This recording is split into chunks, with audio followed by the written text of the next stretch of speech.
Hello, everyone. I am stopping by tonight. This is our time to continue the conversation on domestic violence. I just want to say greetings to everyone. I hope that everyone had an amazing, prosperous day. I want you all to know that I'm so very appreciative of everyone who has commented, everyone who has shared, everyone who has just pondered on some of the answers or some of the questions that were asked today. I'm totally appreciative of that. I'm just wanting to give folks some time to get on board. I'm going to grab my water really quickly. Give me 1 second. Okay. And so we're going to get started in a few minutes. We're going to give folks some time. This is our time to just speak on domestic violence. We had an amazing conversation today. Good evening, Dolores. Hello. How are you doing? I hope that you had an amazing day. Hi, Lolita. So happy to see you and all of the folks who are joining right now. Just want to say hello. Again, this is our conversation. We're going to continue the discussion on domestic violence. So if you know someone that is impacted, that has been impacted in some way, shape, or form by domestic violence, we want to encourage you to definitely share this video, because we're going to talk about, we're going to kind of reiterate what we talked about today, some of the questions, and we're going to see where the conversation goes. One of the things I like about this session, these sessions that we have on live, is that we have the ability to just kind of drift the conversation where it goes. So if you feel like you want to share some of your own experiences, is okay. This is the space to do that. I want to just lay some ground rules, and I don't have too many. I just want to remind folks that there may be people who are still actively in domestic violent relationships, some who may not even know they're in domestic violent relationships. So we want to make sure that we're very sensitive to that. Okay. So we don't want to say anything offensive that would offend anyone. Hello, Nikki. Hey, Kay, Teresina. Y'all are like my family. Hi, Tia. Everybody is just watching. I'm so very appreciative of all of you all who are just joining in, and who's like a family on this thing. So we definitely want to get the conversation going. We're going to be talking about domestic violence. So if you know someone who is experiencing domestic violence, if you yourself may be dealing with something and not really sure if you're in a domestic violent relationship, this is something definitely that we want to just bring into the light. So we definitely want to let you all know that you're more than welcome to share the video so that we can get more folks on, so we can just pass this word. It's very necessary. Okay. Definitely excited about tonight. It's been a very long day, but I would not choose to end my night doing anything else but this movement. You are a great support to the Breaking Chains project, and I'm so very appreciative of y'all. Okay. How's everybody feeling? I see everybody saying hello and everything. How's everybody feeling?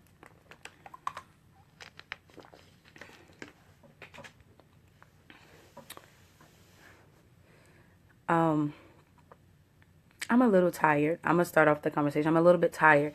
But again, I am very appreciative of you all, because you give me a lot of strength. And so this conversation is definitely necessary, okay?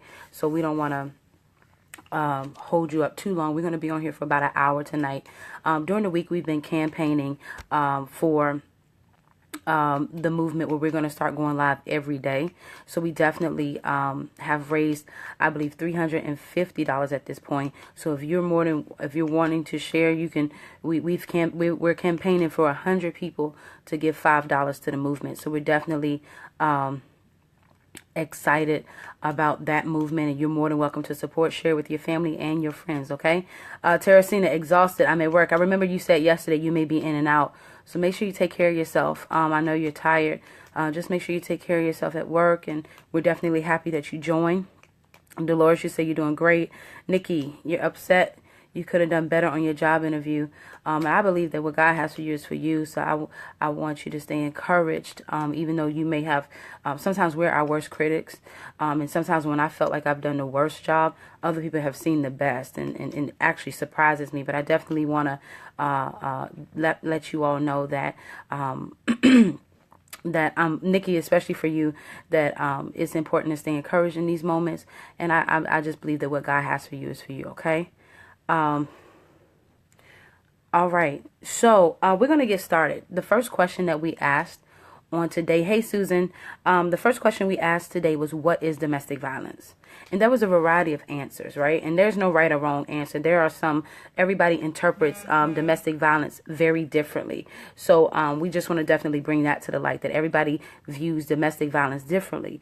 One of the things that stands out about domestic violence as it relates to the difference between domestic violence and an unhealthy relationship is that domestic violence is a pattern of violence, right? It's a pattern of violence, which means that it can be psychological, it can be mental, it can be physical, it can be stalking, it can be intimidation, threats. It can be all of that, manipulation, all in one. It's a pattern of violence. It doesn't always show up in one way.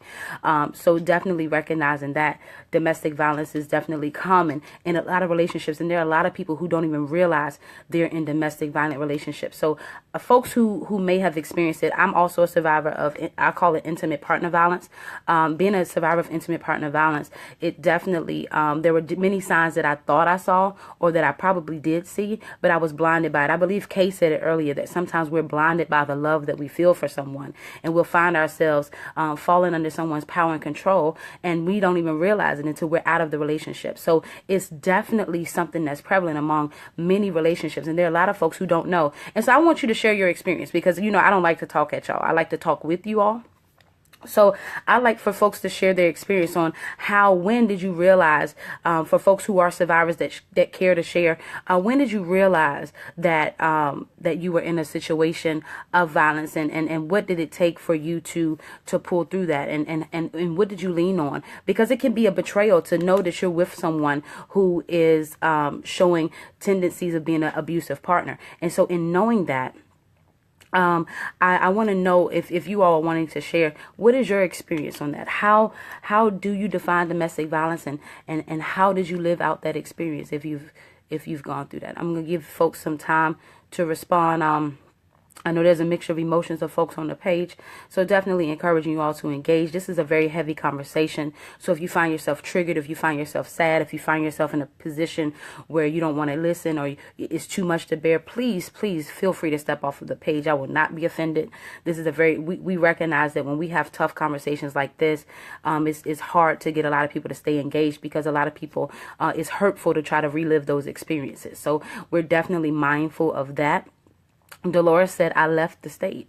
Dolores, I would like for you to elaborate a little bit on that. And it's definitely recognizing that many relationships go unreported. Many domestic violence relationships go unreported because people only view domestic violence as physical.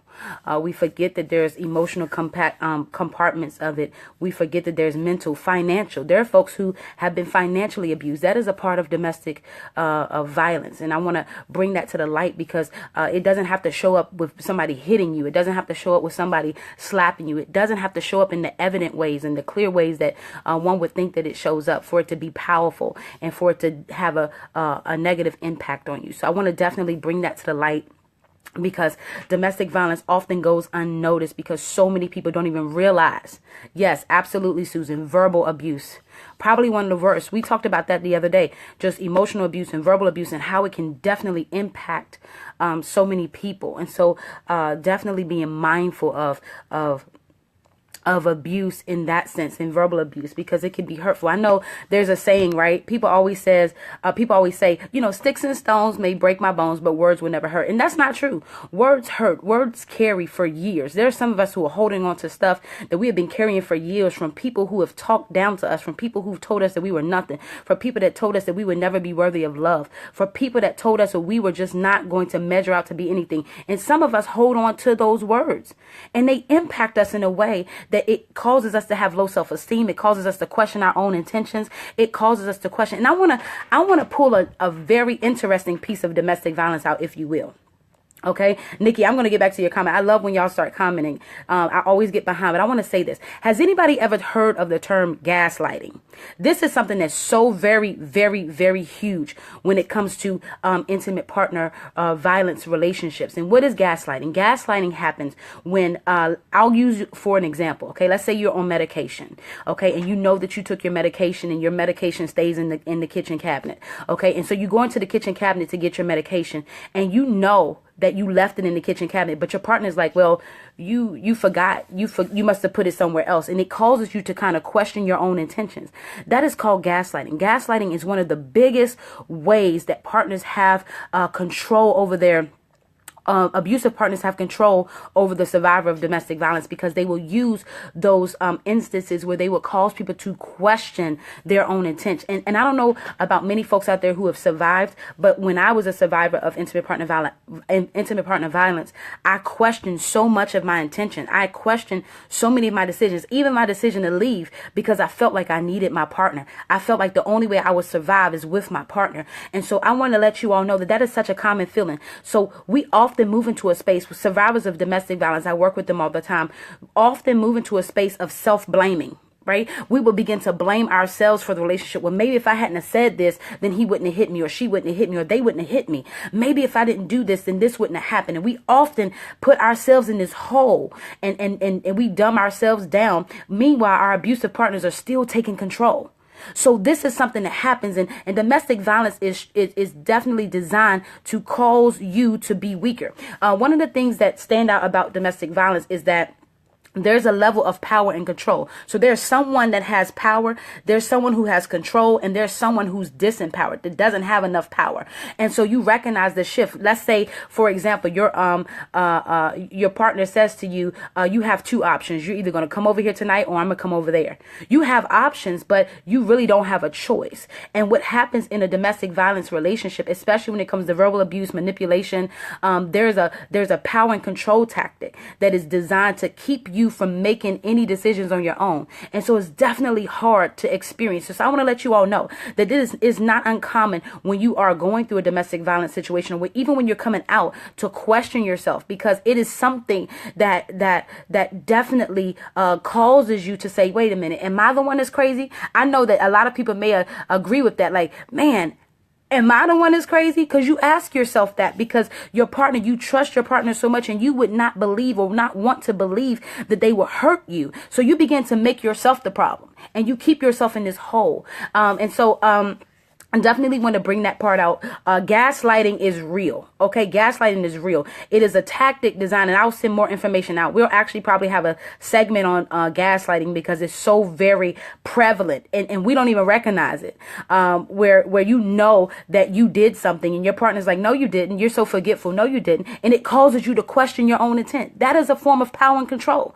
And so I definitely want to put that out there, because there's so many folks who are wrestling with this, and we question ourselves so much that we keep ourselves in these situations longer and longer, and it ends up hurting us. Okay, I'm going to get to some of the comments. Nikki says, I realized when my family cut me off because of my ex. She hit me, and I put her out and bring her back in. She was on drugs and an alcoholic. She stole from me and isolated me from everyone. She emotionally, physically, and financially abused me. Absolutely.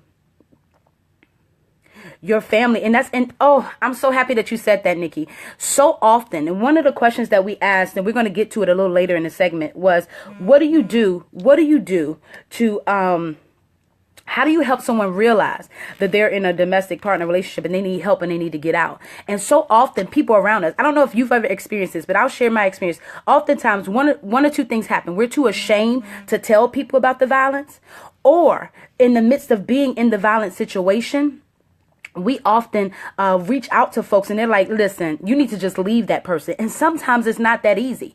And our families and our friends and people who we love so much give up on us, because we're in a situation where we feel like we're trying to help our partners. They're tearing us down, and our families and our communities and our supportive services around us are letting us down. So, Nikki, I'm very sorry that you went through that experience, and it's very tough. And I know a lot of families and a lot of people don't know how to support folks in a domestic violent relationship. But one of the things that we can do as advocates for our friends and our families, one of the things that we can do is we can start first, I think Dolores said this, we can give folks options. I think a lot of times we don't need somebody to say, get out of the relationship. We need people to say, you know what, this is your option if this is what you choose to do. Or safety plan. We want to talk about, I'm going to write that down, safety planning, because that's so very important. So many of us, and I know, Dolores, you said earlier that you moved out of the state, and I'm so happy that you got away. There are so many people who have children with their domestic violent partners. There are so many people who have pets. Pets are just like children sometimes.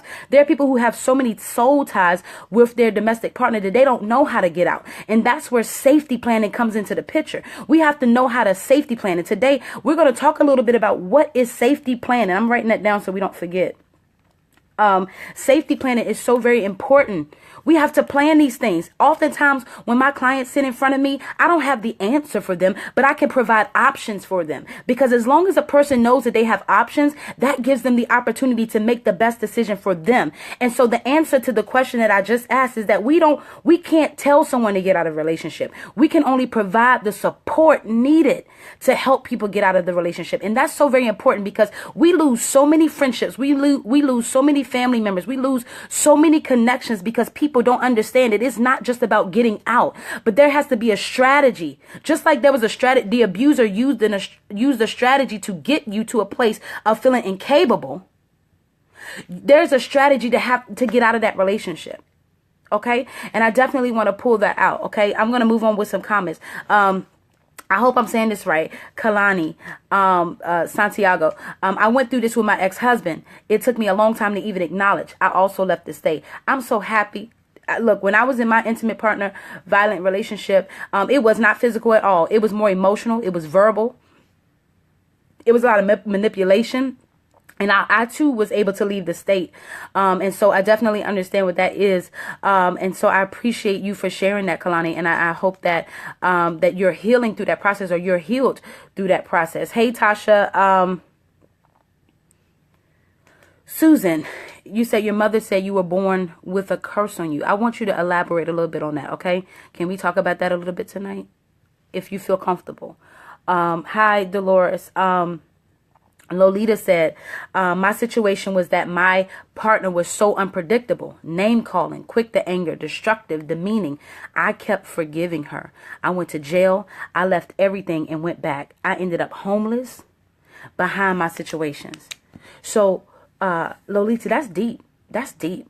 That's some deep stuff, okay? And I want to let you know that, first of all, I'm sorry that you had to experience that. But also, in looking at who you are now and just paying attention to how you flow now, I see your strength derived from that experience. And so I definitely appreciate you for all that you have shared with us on tonight. Now, I want to say something concerning your situation, Lolita, because this happens a lot. And I don't know why you went to jail, but oftentimes in domestic violent relationships, and this is people who understand the system. Now, I work in the DA's office. I work with district attorneys. I work with the NYPD. And so in working with these folks, I recognize that sometimes the abusing party will call the police first. Have you ever been in a situation where there's false police reporting? The person will be like, you know what? You're not going to leave this relationship. So what I'm going to do is I'm going to call the police and say you hit me. And what often happens is folks that do survive violence end up being or looking like the abuser, because there's a power and control tactic there designed to help keep you in a place of feeling like you can't make it. That happens a lot. I know in New York, in the state of New York. I don't know about any other places, but I definitely would love to hear your story. Susan says they try to make you think you're crazy. Absolutely right. Gaslighting. They try to make you think you're crazy, try to make you question yourself, try to make you feel like, man, I'm losing it. And you know on the inside that it doesn't feel right. But the only thing you know how to do well is question your intentions, because that person has almost beat it in you that you're not capable of making decisions. Nikki says, I'm working on forgiving myself for staying in the relationship and her for hitting me. And I thank you for saying that too. And I feed off of your comments, first of all. But one of the things that's so important when we recognize that we have been in an intimate partner violent relationship or a domestic violent relationship is that we have to not only learn how to forgive and move on the person who offended us, but a lot of the times we do that well. We like, okay, well, you know what? I moved on. I got it out of that situation. I've forgiven them. But we're still holding on to our own guilt. And so we're moving into the next relationship. We're moving into new relationships, feeling still guilt and shame for what we didn't do in our old relationship. And some of us, and I appreciate you for saying this, Nikki, some of us have to say, you know what? I need to forgive myself because I may have been an active participant in some of these things. And even when I found out that it was wrong, I may have stayed. And guess what? I now want to forgive myself and really move on and heal. I want to move on. And so this is so very important because a lot of us are holding on to the remnant of domestic violence, even though we're out of the situation. So I definitely appreciate you, Nikki, for sharing that. Lolita says, like your phone never, it's like your phone never where you left it. Car keys moved. I saw all of this, kept thinking it was me. And I'm telling you, Lolita, it's real. It's called gaslighting. We put a term to it. It's called gaslighting, where they will intentionally do things. And it was derived, the term gaslighting was derived from a term. I don't know if it's an electric or gas stove, but when you turn it on, there's some stoves that you turn on, and it's like a tick, tick, tick, tick, tick. And we termed it, or a lot of people termed it gaslighting, because a lot of people were saying, oh my God, my partner's turning on the stove, and I know I hear it. And then I say, is the stove on? And then the partner will say, no, it's not on, knowing that it was really turned on. And so that's where the term gaslighting actually came from. But like you said, Lolita, these are perfect examples of how gaslighting shows up in the relationship. Moving your phone. You know you left your phone on the couch, but your phone is now in the bedroom. That is gaslighting. It makes you question what it is, what you do on a regular basis. It's real. Yeah, Teresina, first time hearing that, but definitely, it definitely happens. And so, and this is something to be aware of. It's not saying that every relationship has it, but it's definitely something that I just learned about it, let's say 6 months ago, or maybe 7 or 8 months ago, maybe, within the year, I just learned about it. And so, it's definitely, something that happens. It's a power and control tactic. So our job is not to, even though you haven't heard of it, now you have a new term that you could think about. Hopefully you won't experience another domestic violent relationship. But I want to say something. Have you ever been in a situation where you feel like you keep attracting an abusive partner? And I ask that question because there are a lot of people who go from one abusive relationship to the next, to the next, to the next, to the next. And it seems like there's this pattern of abusive partners, and you're not understanding what's happening. You feel like it's something about you that attracts you to abusive people. And that's not it. A part of our healing is to learn how to forgive ourselves. Like I said earlier, we go into one relationship still holding on to the remnants of our old relationship, and it doesn't last. It causes us to fall into being an abused individual again because we haven't healed. And I'm not saying that we're deserving. Folks who haven't healed are deserving of abuse. Absolutely not. But when we're able to heal for real from some of the trauma that we've experienced, then our outlook and our expectations, our standards will shift.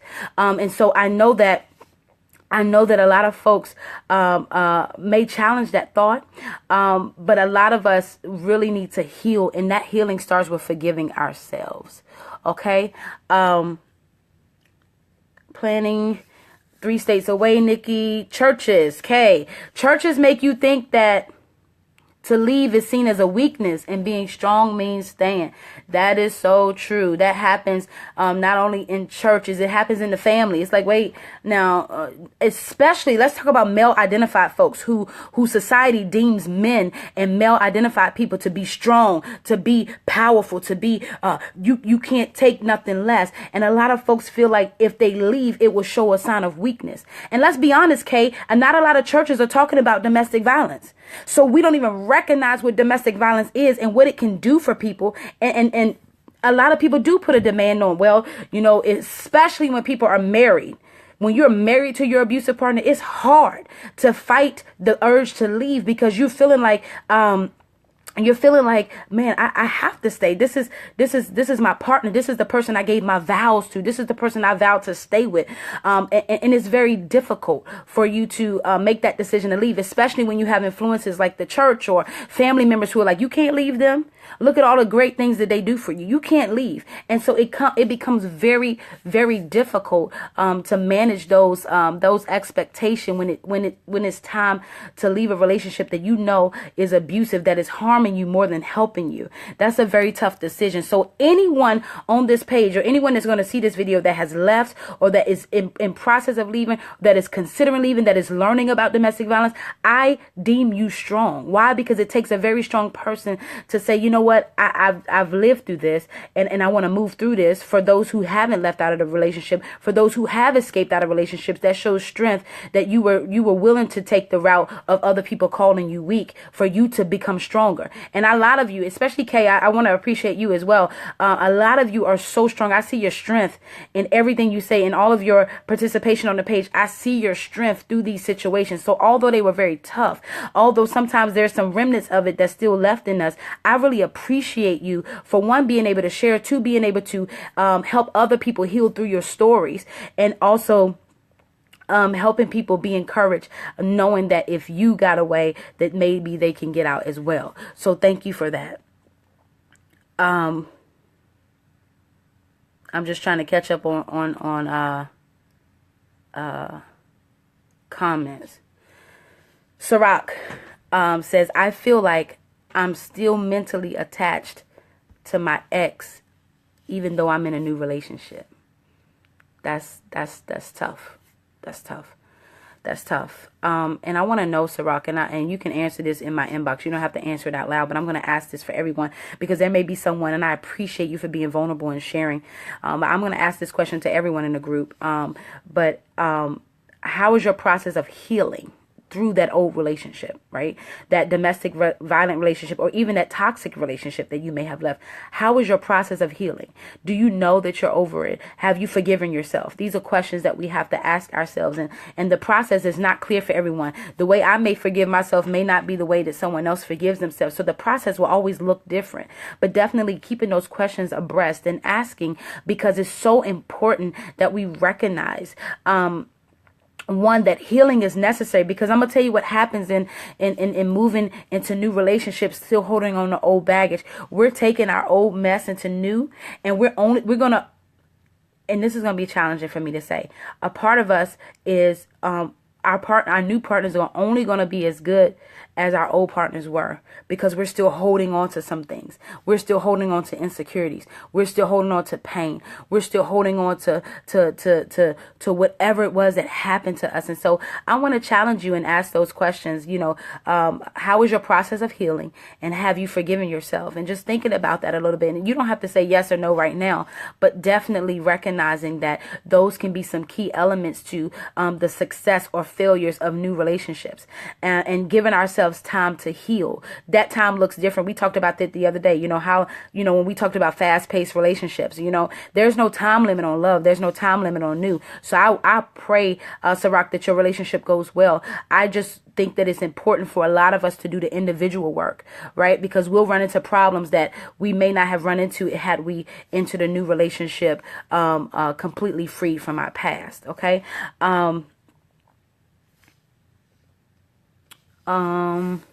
Shelly, how are you doing? How are you? Glad that you're able to connect. Hi, Samantha. Hello. Kay says, and then the word is used to support staying. Yeah, the word is used to support staying. It absolutely is. And so I think that creating safe spaces to talk about these dynamics of church and how and how that definitely impacts our decisions. These are our communities outside of our their extended family. Church is like extended family for us, and so it's very important that we recognize the influence that it has on us and how we're making our decisions, making life decisions. So I definitely want to I want to just highlight that as well. Kay says the shame and guilt surrounding leaving was real. It's real, y'all. It took me 3 years to actually stop feeling ashamed and embarrassed for a relationship that ended. It's real. And I dated and I talked to other people, but I was still very hurt. And I made a lot of poor choices. I hurt a lot of people in my process of not being healed.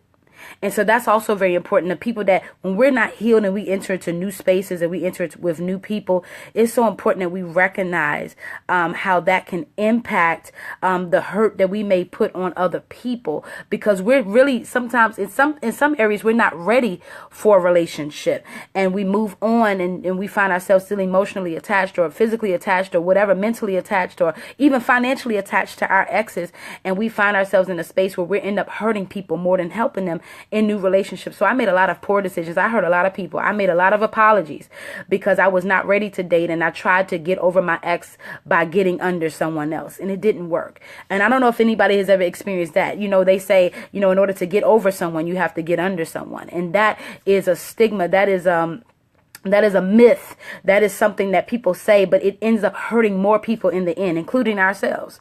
So definitely want to bring that out as well. Nikki says, in my abusive relationship, I woke up every day wanting to die. I used to ask God why he woke me up. My abuser hid all meds and anything sharp because she wanted to be in charge of my life. This happens. It happens. Thank you again, Nikki, for sharing even deeper into your story. It's hard, right? We internalize these messages. Internalization is real. We internalize these messages that says, this is your fault. The reason why I hear you, Nikki, saying you ask God, Lord, why do you wake me up every day? I'm going through this. And I don't know how, and I would love for you to share now as you look back on your experience. And I know that you've talked a lot about some of the healing that has taken place in your life over the last month or so or whatever. I want to know, like, now, Nikki, how do you feel about your process? Because I know that was a hard season in your life. However, I do see a woman of strength. And I'm not saying that because that's just something I say, but I'm not going to say a lot of things that I don't mean. But I do see a woman of strength. I see you. We've shared a lot, and I appreciate your growth. I want to know, like, now where you are with that experience. Now that you're out of that relationship and you're in a new relationship, how do you feel at this moment concerning your life and your worth and your value? Because it sounds like this was a very low spot in your life, and I'm open to hear your answer if you decide to. Lolita said she called the police and I had blood all over me. Yeah. So I'm sure that you went to jail. And that's something else. So y'all, let's think about LGBTQ relationships where there's a man, gay men, right? There are two men in a relationship. Or let's look at lesbian relationships or queer dynamic relationships, or however that shows up in LGBTQ, right? It's so hard sometimes for the police to determine who is the primary aggressor, because most people would assume that the person who looks more masculine is the aggressor, is the abuser. And sometimes that's not the case. I asked the question earlier, are women the only survivors of DV? Because on a lot of flyers, when it comes to domestic violence awareness, you see a woman who has a black eye. You see, a woman who has like a slap on her face, or some man that's raising his hand to a woman. That's not how every dynamic relationship looks. And so recognizing that when the police are called, the police are gonna arrest the person who looks, in many cases, who looks more dominant, unless you as the survivor has called the police. And so recognizing those dynamics, and as we talk about safety planning, really recognizing or even being able to determine if that's even a safe option. It can be more detrimental sometimes to call the police, and recognizing that. Let's look at people who have compromised immigration status. Look at the administration that we're under right now with the White House. Immigration status is very big. So there may be people who are in domestic violent relationships who are undocumented. And people will say, if you call the police, I'll report you. And those are dynamics that we need to look at. We can't just tell everybody to get out of the relationship, leave. That's not an option for everyone. And so we have to be mindful of how we treat people as survivors of violence, as allies, supporting people who are surviving violence, because that is very important. Okay. I'm trying to catch up on comments, y'all. Let me drink some water real quick because I've been talking a little bit.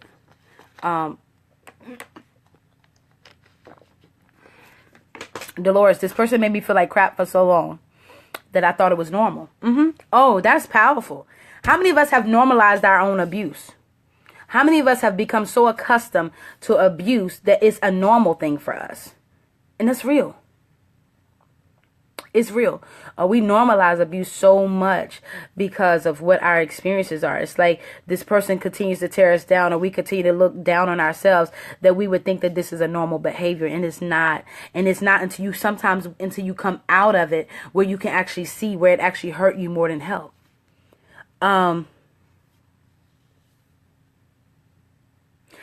Yes, Teresina, I'm sorry, I'm a little delayed on the comments, but yes, I'm saying gaslighting, like literally like gaslighting, like exactly how you spelled it. That's what it's called. And if you want to do some research on it, I Google a lot, y'all. There are a lot of blogs, there are a lot of information, but Google gaslighting and read up on it. I think that a lot of the education piece can come in just from you just looking at some of the things and looking at some examples. It's real. It's a real term. And so definitely not laughing. I appreciate you for asking. But that's exactly how you would spell the term. We need to get to know who we are dealing with listening. It is a gift. Listening. I always say, and this is my philosophy, though, so don't account this to any book. This is just what I'm saying. I say that it takes about 90 days for a person to show you their true colors. And after about 90 days, there's no more pretending. Now, there are some people who can pretend for years. But after about 90 days with the average person, you will definitely see some aspects of the person's true colors. Now, this is something interesting that I've heard, and I want people to throw some feedback out here. One of the most interesting things that I've heard when people come out of domestic violent relationships is that they come back and they say, oh, well, I did see that. That was a sign. Oh, man, I did see that too. That was a sign. And I want to know from you all's experience, did you ever see signs while you were in the relationship, but you made excuses for it? Or you said, you know what, maybe that's not it. Or you may have questioned their motive or their intent. Has anybody ever experienced that? Where you saw the signs in the relationship? Please definitely answer. Dolores says, clean off the table in your new relationship. Don't bring the baggage. Okay. Susan says, she said she didn't like my color or looks. Called me half-baked, a mongoloid freak. I would never amount to anything, all while making me stand facing the corner literally for hours a day until I ran away at 16. Of course, there was a physical abuse as well. So this is, I'm assuming, Susan, that you're talking about your mother, and I'm so very sorry that you experienced that. So a lot of us, here's the thing. Can I share something with you all?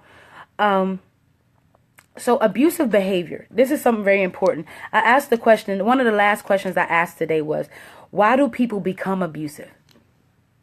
And this is so very interesting. And the reason why so many people become abusive is because they at some point was abused. Have you ever heard the term hurt people hurt people? That means that people have been hurt at some point in their life. And so in order to deal with that hurt, they hurt others. And that happens so very often. And let me tell you something that I would love to see change within the world, right? There are not a lot of programs for people who are abusive parties. So there are so many programs available, so many services, so many organizations available for folks who are survivors of violence. But there are not a lot of services available for folks who are perpetrators of violence or who are abusers. And what happens is that we find that people who are abused or who are abusers were once abused, and they have to find their way to gain power and control, and they take that power and control over others to make themselves feel better about their own abuse. It's a cycle, y'all, and this is very important. And I'm not saying we should feel bad for people who do these things, or we should just say, oh, let's just have pity on them. But I want to bring that to the table and say that a lot of folks, there have been dynamics where people have come into my office and they say, I've been abusive to some people at some point. And so there's this cycle that happens, like the hurt person hurts other people. And there's some people who hurt and then they can heal from that. But then there's other people who say, you know what, you hurt me, I'm going to hurt somebody else to get back my power. And so it's this negative impact that hurts so many people in the end. We definitely want to look at that as, in looking at the dynamic of an abuser. It's still very important that we note that, okay? Okay, I'm catching up. I'm trying to catch up, y'all. Yes, I feel like Teresina. What is it about me that I keep drawing? Yes, what is it about me? We asked that earlier. What is it about me that I keep drawing the same people? Sometimes we haven't healed. And sometimes that's just an outward confession. God, they hurt me. One of my greatest breakthroughs was when I sat in the living room of my home and I said, God, but they hurt me. And I just cried. I cried for a few days I cried. Why? Because I now was in tune with the pain and the experience that I had with other people who hurt me. And I confessed that out loud. And through that, I began to heal. Of course, I start going, I see a therapist. So I start going to therapy to talk about that pain that I experienced. And recognizing that sometimes when we suppress things and we say, you know what, I'm over it. I'm just thankful to be alive and out of that relationship. We're not really dealing with it. Okay. Notice that every video I do, I'm going to repeat a whole lot of the same things. Dealing and healing, right? We talked about that. Dealing and healing. We can't keep treating the symptoms. A lot of us are treating the symptoms. Okay, well, it was a bad relationship, so now it's over. All right, that's the symptom. But we're not treating the trauma that we experienced while in that bad relationship. And that is the important piece. That is something that we have neglected ourselves with for so long. And so we enter new relationships with people who do the exact same thing. There was a season in my life where I felt like everybody I dated was crazy. But I recognize it took me years to realize that a lot of the decisions that I made to be with other people was my need or my concern with being alone. I didn't want to deal with myself. I didn't want to deal with the trauma. And so out of my fear of being alone, I settled for whatever came my way. And it just happened to be folks that were abusive. And so our trauma can definitely inflict more trauma on us if we don't heal. Okay. So I definitely appreciate all of you all for sharing. Teresina, thank you for sharing that. From the X to the next. Yes, that's another statement from it. Gaslighting, first time hearing it, but I'm aware now. Absolutely. Read up on it. Please read up on it. Y'all, please. I actually read up on it too, because I like to stay tuned with some of the things that's happening, because we got to stay educated, y'all, because people doing new tactics every day. And I'm not saying be on alert because everybody that's out there is an abuser. Absolutely not. But we have to be alert. We have to be mindful of what's happening in our connection with other people. We have to be mindful of what people are doing now to gain power and control over others. So I definitely appreciate this segment, because it gives us a moment to teach and just to share and just to recognize that this stuff is real, that this stuff happens on a regular basis. It's not just physical. Most of the time, the worst part is the verbal. The worst part is the emotional. The worst part is the financial, especially being married to folks and they, when you recognize that when you're in a relationship with someone and they when you're in a relationship with someone and they y'all have a joint stuff together, when their credit goes bad, when they don't pay bills, it affects your credit. So that's that's financial abuse happening right before you. And so it happens in so many capacities. Is the video freezing, y'all? I heard the video was freezing. I'm sorry if it's freezing, y'all.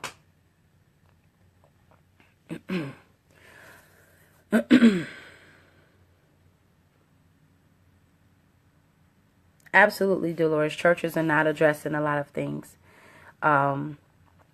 It's very hard. It's very hard. And bringing in the Break and Change Project, I know we may not be able to access every church, but we want to try to get into churches and start educating on domestic violence. There's a lot of silence in the church, and that's not the place for the silence to happen. That is the place of freedom. That's the place of liberation. That is the place of healing. And so we definitely want to bring a presence into the church to kind of help folks move forward and heal. So definitely, if you know of a church or you have a church and you have a pastor that may be open to having the conversations on domestic violence or open to having that, then definitely call the Break and Change Project. We're open to traveling and speaking to churches, because it needs to happen in this season, okay? Okay. So, Rock, I'm going to say these...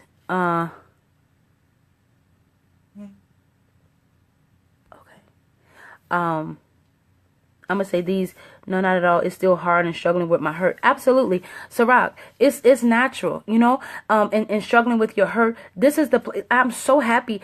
This is the thing.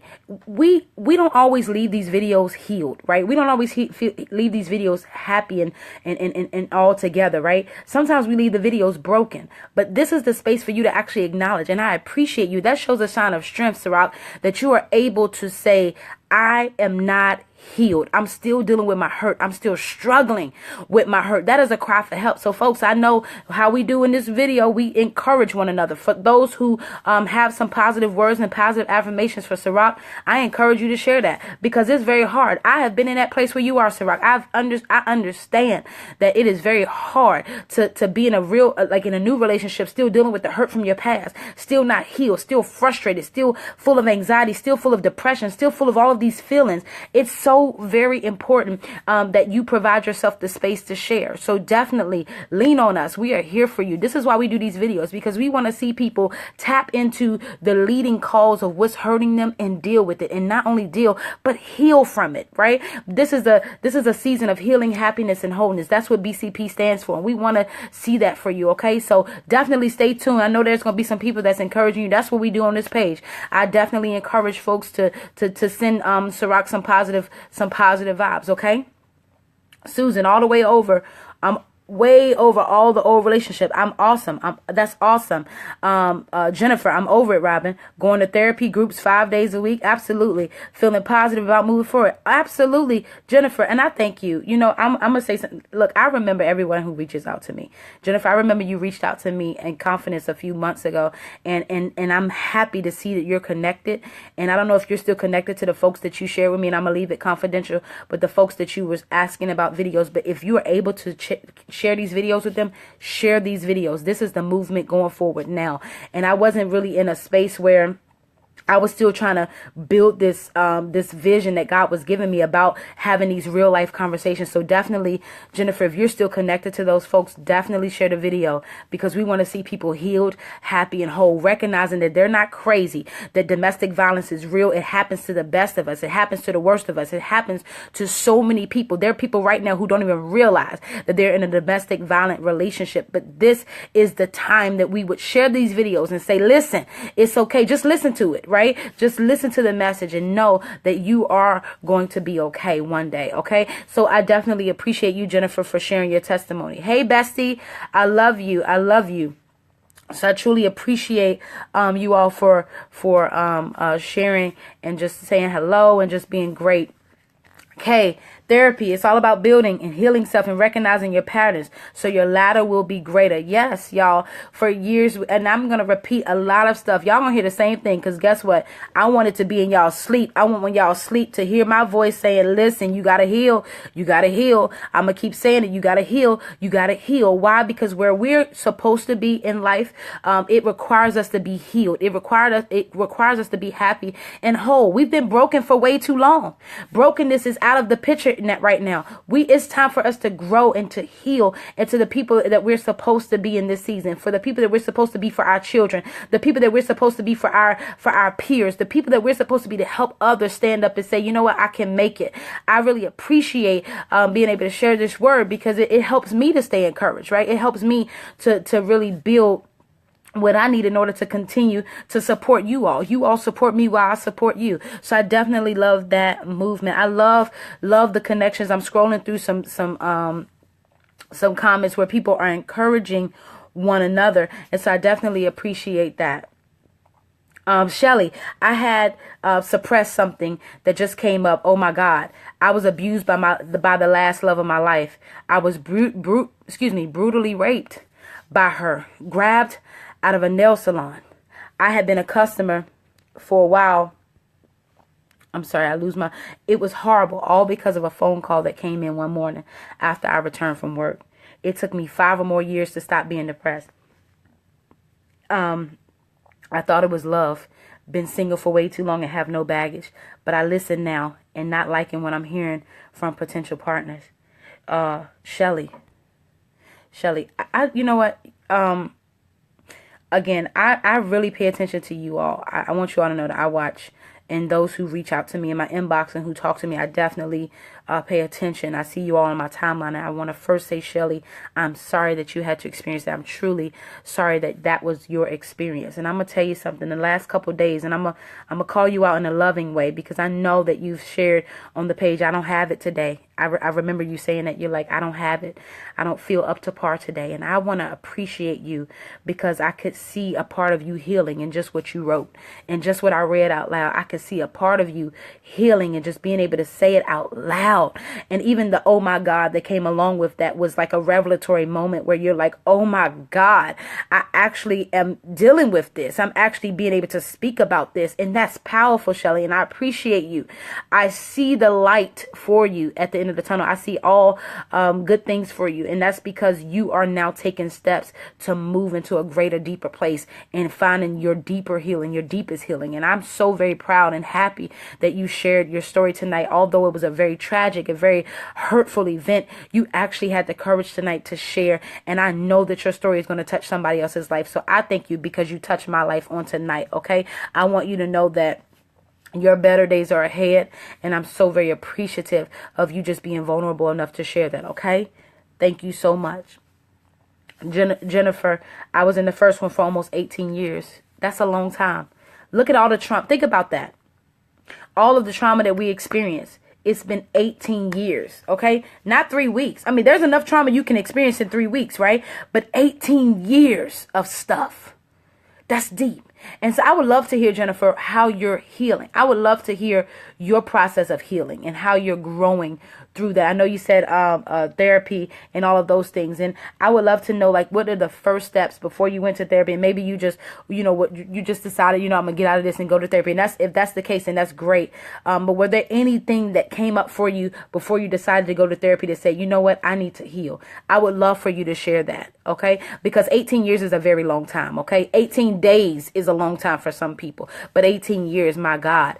And so I'm definitely thankful that you're being transparent on tonight. Lolita, the bruises and marks that are on my body reminds me every day of what I've been through. It permits me from going back. She baits me with gifts, money, promises, sex. She is so sweet and nice, yet she has not gotten any help. Nothing has changed. I am stronger and I can recognize her tactics now that I am away. Lolita. Powerful. Now, I want y'all to pull out something. Because a lot of times, and I want to say this, a lot of times when we're with abusive partners, not every day is horrible. Okay? There's this cycle. There's like the honeymoon stage, and then there's like the escalation, and then it leads to violence, and then it goes back to recovery, and then it goes to the honeymoon stage. There's this circle of things that happen, right? And in the midst of that circle of things that happen, you're emotionally all over the place because you're thinking about all of the times that were good. How many of us have stayed in relationships thinking and hoping that our partners will be who they were when we first met them? I wave my hand, right? Because it happens so often where we're like, I see folks all the time that are like, I just have hope that my partner will go back to being who they are.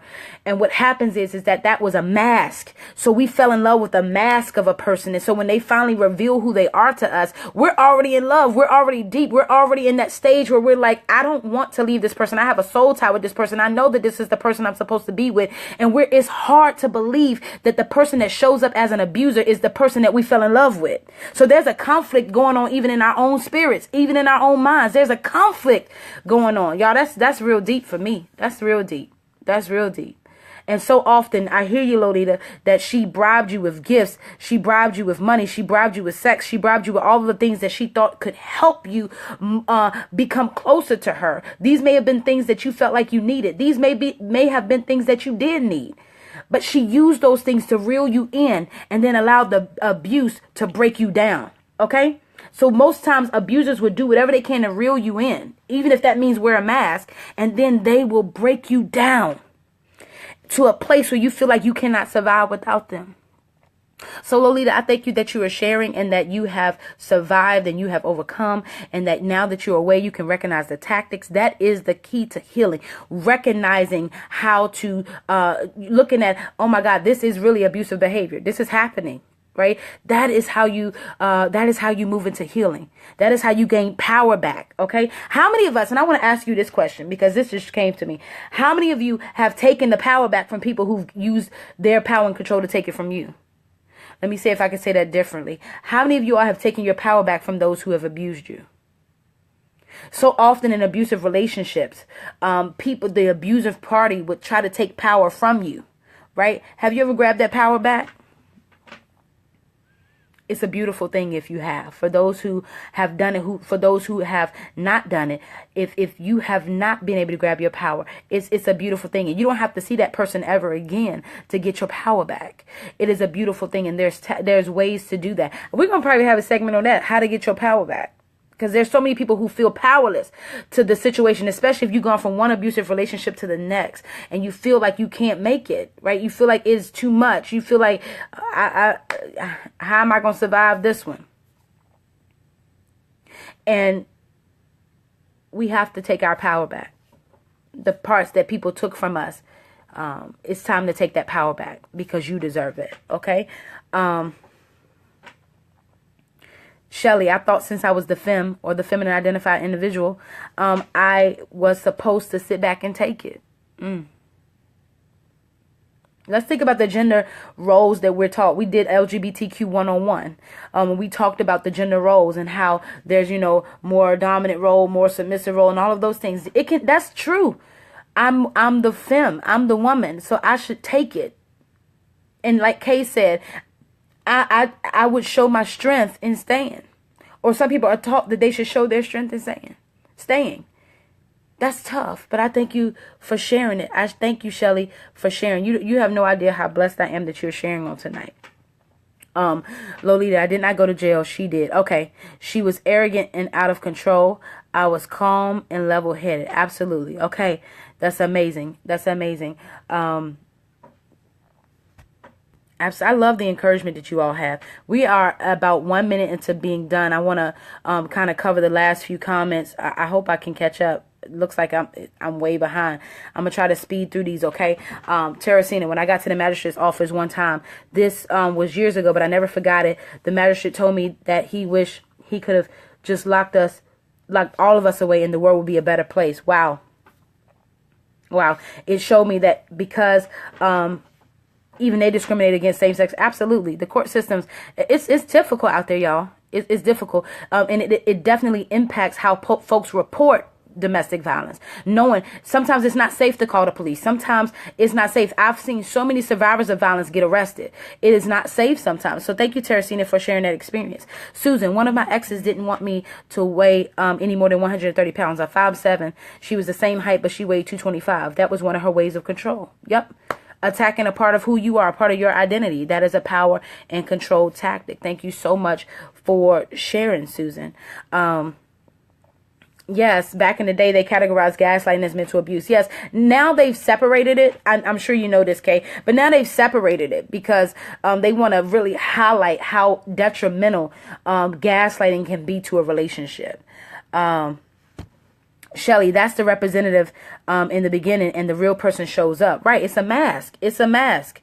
And it's hard to separate. Man, the person that now has taken off this mask is a new person. I don't know who this person is, but I fell in love with the person who took me out to Red Lobster. I fell in love with the person who wined and dined me. I fell in love with the person who even bought me gifts or did whatever the things that was needed to make me feel welcomed and appreciated. That's very hard. Nikki, right now I'm still working on my self-esteem because I felt lower than dirt. I opened up to my girlfriend and she understands it. It's ongoing. It takes time to move forward. I have healed a lot. Mostly forgave. Always lose my spot. On myself and her for hitting me. I never thought I would love again until I met her. Now she's hinting around marriage. I realize I need to completely heal. Absolutely. So the fact that you're even able to recognize what's going on is a sign that's a sign of growth. That is a sign that that this person is wanting to commit to you, but you recognize it. In order to commit to them fully, you have to continue to do some work. And that doesn't mean you have to be single to do that work. A lot of that work, especially if you have a loving, supporting partner, a lot of that work can happen in a healthy relationship. Right? Yes, the signs are there, Joanne says, but we ignore them. Sometimes we ignore them. Yep, I made excuses, Teresina said, many times for the signs I saw. Lolita, absolutely, I just ignored them. We all made excuses, says Nikki. That's why I say, listen, as soon as I see it, I hear it, I feel it. I don't need to give it any more time. And that's a sign of growth, Shelly. So I really appreciate that, y'all, because it's real, right? There are a lot of people who are like, at the end of the relationship, they could say, I saw the signs. I saw the jealousy night number 2 that we were together. I saw it, but I just couldn't imagine that this would be my partner and they would cause me harm. That is real. Y'all, that's real. And so these are a lot of witnesses to experiences. And a lot of people, I saw signs. I saw signs very early. I saw signs, and I instead of taking heed to my own inner voice. And that's why we talk sometimes about trusting your inner voice, because sometimes you know when something doesn't feel right. But oftentimes we will sometimes we drive off of loneliness. We don't want to be alone. So it's like, no, I want to stay. I want to love this person. I want to be with this person. Sometimes we drive off of fear. Oh, I'm so afraid of this person. I don't want to. Sometimes we drive off of different emotions that causes us to stay for various reasons. And it's time out for punishing ourselves for that. It's time to say, you know what? I may have made a poor decision, but guess what? I will never allow myself to go through that again, and move in a way that would make that change actually happen, right? And it takes time. It takes time. It's nothing's going to happen overnight. And we have to get out of this popcorn mentality type of living where, okay, I'm over it. I'm over it now. And we recognize that we're not over it years later when we're still crying about it. We have to take time to heal. And sometimes that's years. Sometimes that's days. Sometimes that's months. It's up to your own process, but give yourself time to heal from these relationships. Okay. Nikki, the more I talk about it out loud, the less I cry. The less I cry, the more I heal. That's powerful. I can't even say nothing else to that. That was well said. I thank you for that.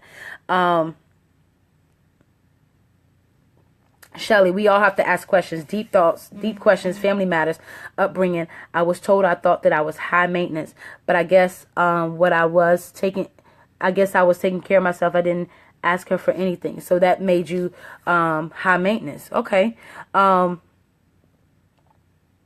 Absolutely. There's a lot of questions, a lot of deep questions that we have to deal with. It's real. Thank you so much, Shelly, for sharing.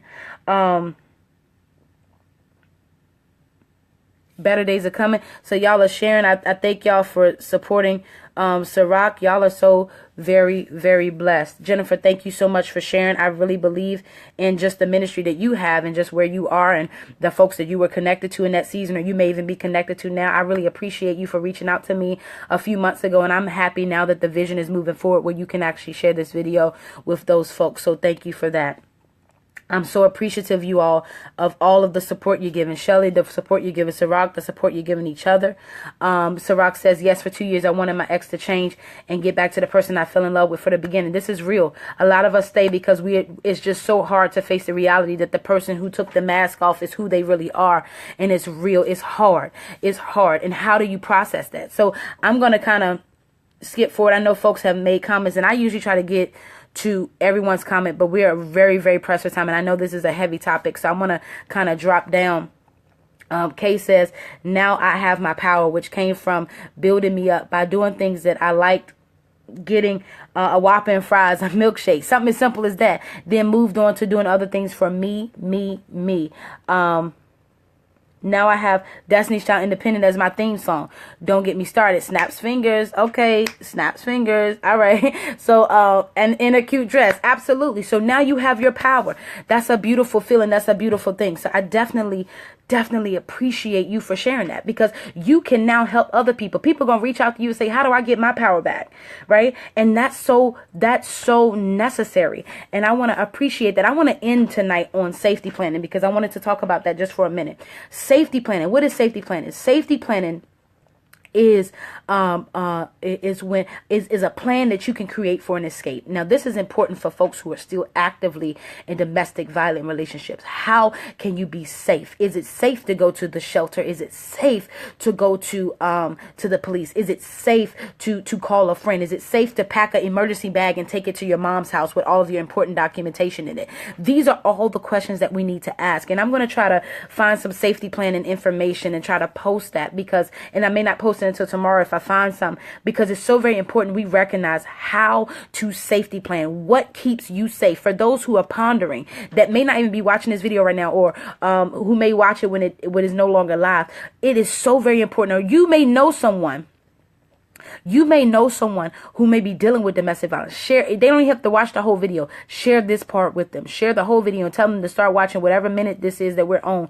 Tell them to start watching it. Why? Because it's so important that people with safety plan, especially folks who are married, folks who have children, folks who have extended family members, folks who have certain living arrangements, it's important that you safety plan how to escape, because sometimes it's not as easy as it sounds. And I know that there have been many people who have lost their lives trying to survive a relationship that was way too toxic. And so we don't want to say, hey, y'all just leave, right? We're not going to say that, but definitely write down what is a good safety plan. You know what? If my partner escalates again, this is what I can do. I can call a friend. If my partner escalates, I can talk to my mother. If my partner escalates, when they fall asleep, I can leave. And recognizing that when you have a safety plan, you're giving yourself options for an escape. Oftentimes people will stay in relationships when they feel like they don't have any options. And tonight I want to encourage you all, as we end on talking about domestic violence. This is not just the only conversation. We're going to keep this going because you all have a lot of powerful stories, and I hope that you touch a lot of people with the stories that you've shared, and I appreciate your vulnerability or whatever. But as we talk about safety planning, it's so important that you recognize that it is sometimes the lifeline that keeps people surviving. Okay. So if you know someone who's dealing with it, ask them, do you have a safety plan? Not when you going to leave them. We don't want to talk to folks like that. Right. But ask them, do you have a safety plan? What happens when your partner escalates? What happens when your partner hits you again? What happens when your partner hits your children again? What do you do? And not adding pressure, but to give them options. Why? Because if we don't have options, sometimes we feel like we're closed in. And when we're closed in, we don't know nothing else to do but sometimes just surrender to whatever is happening to us. So I want to help folks out there who are still actively involved. And if you all have some great ideas, even after this live video is over, I want to encourage you to share. I want to encourage you to share under this comment under here ways that you safety plan in order to get out of your situation. Not everybody was able to just leave. And if you had to do something strategic, I definitely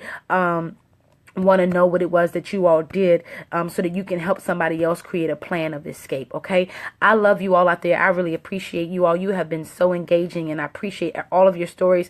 I'm sorry for the few blips of comments that I could not get to, but just know that I'm going to go back and read and make sure that you know that your voice is heard. I definitely appreciate you. I love you all out there, and I know that you are going to move, and you're moving into healing, happiness, and wholeness, even through telling your stories even tonight. For those who are watching who may not have said anything, I appreciate you as well, because I believe that you're taking some things in. And I want to share I want to share that I'm so very happy for all of you all who were actively just sharing your stories, because you have no idea how many people you're touching. I pray that you all have a blessed night, and I want you to remember that if nobody else out there loves you, I do.